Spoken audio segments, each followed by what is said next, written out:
১৬ নম্বর ছবি। ঈসা নবী সব সময় ভালো কাজ করেছেন। তিনি কখনো পাপ করেননি। তিনি সব সময় আল্লাহর সম্বন্ধে বলেছেন এবং লোকদের শিক্ষা দিয়েছেন আল্লাহর হুকুম পালন করতে। ঈসা মসীহ বলেছেন যে আমরা সবাই পাপী। অনেক লোকই স্বীকার করে না যে তারা পাপী।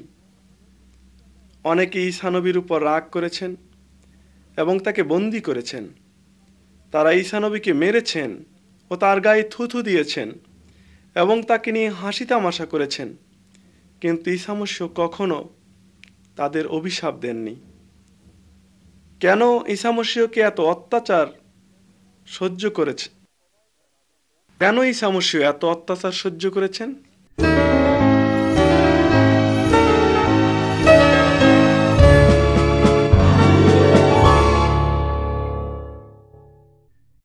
১৭ নম্বর ছবি।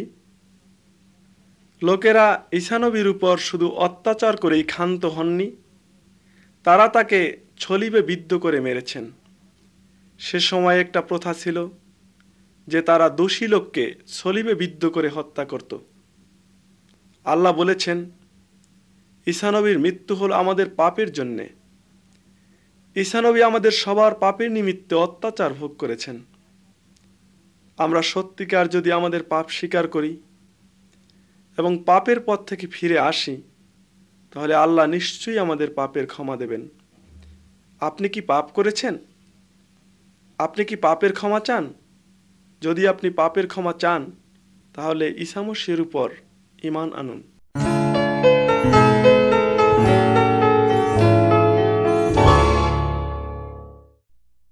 ১৮ নম্বর ছবি।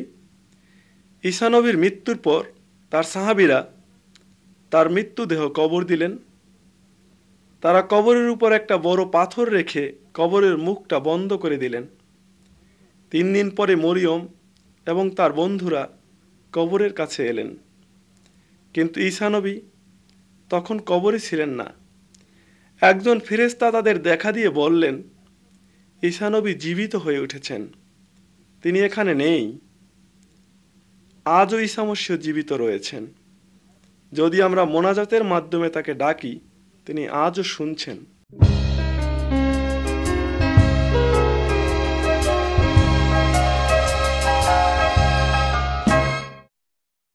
১৯ নম্বর ছবি।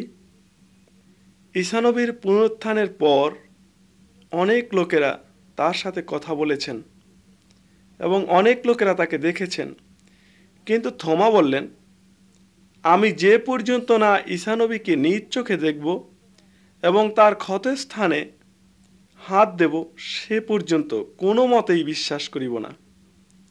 কোনো মতেই বিশ্বাস করিব না যে তিনি জীবিত। ছবিতে দেখুন যে ঈসা নবী নিজে থোমার কাছে এসে দেখা দিলেন এবং তার ক্ষতস্থানে থোমাকে হাত দিতে বললেন। তখন থোমা বিশ্বাস করলেন যে সত্যিই ঈসা নবী জীবিত হয়ে উঠেছেন। আজও ঈসা নবী চান, যদিও আমরা তাকে দেখতে পাই না, তবুও যেন আমরা তাকে বিশ্বাস করি। আপনি কি ঈসা নবীকে বিশ্বাস করেন?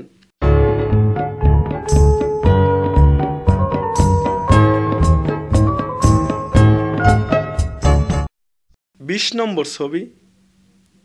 পুনরুত্থানের ৪০ দিন পরে ঈসা নবী সাহাবীদের নিয়ে পাহাড়ের উপরে গেলেন। তখন তিনি তাদের বললেন, আমি এখন বেহেশতে যাচ্ছি। আমার যাবার পর তোমরা অবশ্যই লোকদের বলবে যে ঈসা নবী সমস্ত লোকের পাপের নিমিত্তে সলিবে বিদ্ধ হয়ে মারা গেছেন এবং ৩ দিন পরে তিনি আবার জীবিত হয়ে উঠেছেন। যারা আমাতে ঈমান আনবে তাদের পাপের ক্ষমা দেওয়া হবে এবং পরে তারা আমার সাথে বেহেশতে বাস করবে। তখন তারা দেখলেন যে ঈসা নবী বেহেশতে উঠে যাচ্ছেন। পরে দুজন ফেরেশতা এসে সাহাবীদের বললেন যে ঈসা নবী একদিন আবার। তখন তারা দেখলেন যে ঈসা নবী বেহেশতে যাচ্ছেন। পরে দুজন ফেরেশতা এসে সাহাবীদের বললেন যে ঈসা নবী একদিন আবার এই পৃথিবীতে ফিরে আসবেন এবং যারা তাকে বিশ্বাস করবে তাদের প্রত্যেককে ভেস্তে নিয়ে যাবেন। এ কথার পরে দুজন ফেরেশতা চলে গেলেন। ঈসা নবীকে অনুসরণ করুন, তাহলে ভেস্তে যেতে পারবেন।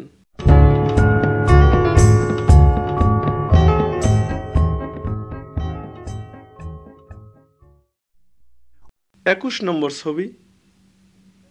সলিব আমাদের ঈসা নবীর মৃত্যুর কথা স্মরণ করিয়ে দেয়। খোদাবন্দ ঈসা মসীহ কখনো পাপ করেননি, কিন্তু আমাদের পাপের নিমিত্তে তিনি মরেছেন। সলিবে মৃত্যুর মাধ্যমে তিনি আমাদের পাপ থেকে নাজাত দিয়েছেন।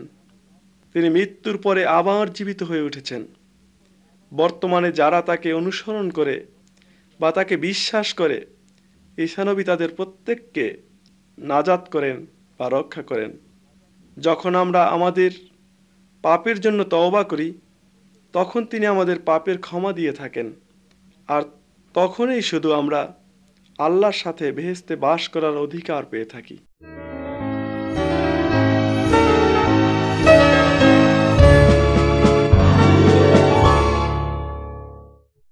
22 নম্বর ছবি। ঈসা নবী দুটি তরিকা বা পথের কথা বলেন। একটি হচ্ছে বড় পথ বা প্রশস্ত পথ, আর একটি হচ্ছে ছোট বা সরু পথ। জন্মের পর থেকে প্রায় সব লোকেই বড় পথে চলছে। এই বড় পথ আপনাকে দোজখের দিকে ঠেলে দিচ্ছে। আপনি আপনাকে থামাতে পারছেন না। তবে যদি কেউ ঈসা নবীকে বিশ্বাস করে, পাপের ক্ষমা চায়, তবে সে ওই বড় পথ বা শয়তানের পথ থেকে সরু পথ মানে ঈসা নবীর পথে প্রবেশ করে। এই সরু পথের মধ্য দিয়েই আল্লাহ আপনাকে বেহেশতে নিয়ে যাবেন। আপনি কি ঈসা নবীর উপর ঈমান আনতে ও তাকে বিশ্বাস করতে চান? যদি তাই হয়, তাহলে এভাবে ঈসা নবীর সাথে কথা বলুন। প্রভু ঈসা, আমি স্বীকার করি যে আমি একজন পাপী। আমি বিশ্বাস করি যে তুমি আমার পাপের জন্য সলিবে মৃত্যুবরণ করেছ। তুমি আমার পাপ সকল ক্ষমা করো এবং আমার কল্প পরিষ্কার করে দাও, যাতে আমি আল্লাহর সাথে বাস করতে পারি। আমিন। যদি কেউ সত্যিকারে এমনিভাবে খোদাবন্দ ঈসার কাছে মোনাজাত করে, তাহলে সে আল্লাহর সন্তান হবার অধিকার লাভ করবে এবং আল্লাহ তার বেহেশতি পিতা হবেন।